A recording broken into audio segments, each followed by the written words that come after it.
అనిపించిందా? I feel it's so good. మళ్ళీ hit అయినా ఇప్పుడు కూడా Of course.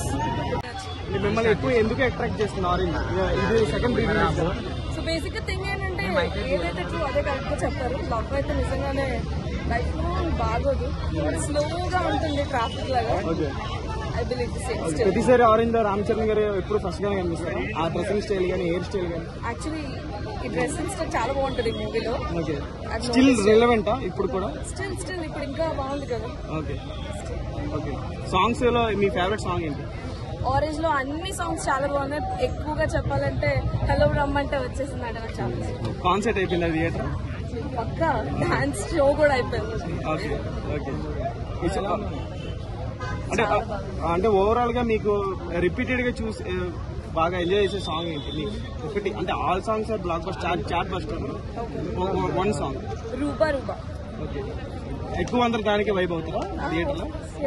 Okay. Even singles couples అందరూ రూబా రూబాకే వైబ్ అవుతారు. మీరు బాగా కనెక్ట్ అయ్యే పాయింట్ ఏంటి దాంట్లో? అంటే any dialogue or any scene? Straight గా ఫార్వర్డ్ ఒకటి చెప్తాడు కదా, లవ్ కొంతకాలమే బాగుంటుందని. సో అది నిజం. ఎప్పటికైనా అదే కదా. రామ్ చరణ్ రామ్ క్యారెక్టర్ లో ఎలా అనిపిస్తుంది? బాగుంది. హానెస్టీ ఉంటుంది ఆ క్యారెక్టర్ లో. హానెస్ట్ గా ఉంటుంది, ట్రూ గా యాక్ట్ చేసేది పడించుకోవడం. అప్పట్లో ఎందుకు ఫెయిల్ అయిపోయిందో నాకు తెలియదు. బట్ రిలీజ్ అయితే ఆల్రెడీ అయింది కదా. లైలా మాత్రం లైలా సినిమాలో నేను ఆ లేడీ గడప నేను ఎంత అనుకున్నాను, కానీ అవకాశం దొరకలేదు. ఏం చేయను, కానీ ఎప్పుడైనా అర్థం కావట్లేదు. నచ్చి సూపర్, చాలా బాగుంది, చాలా చాలా బాగుంది.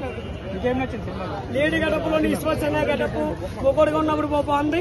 అందరూ చాలా చాలా బాగుంది. నా పేరు మహేష్. కానీ అందరూ నన్ను ఒరే గాడిది ఇలా రారా అని పిలవాలి. అమ్మ నాన్న లేని అనాథని పిలవరాదు, బాబు అని పిలవాలి. అమ్మ నాన్న లేని అనాథని. అందరూ నన్ను క్షమించండి. జై శ్రీరామ్, క్షమించండి. Okay okay relax. అంటే మా ఓడు లైలా సినిమా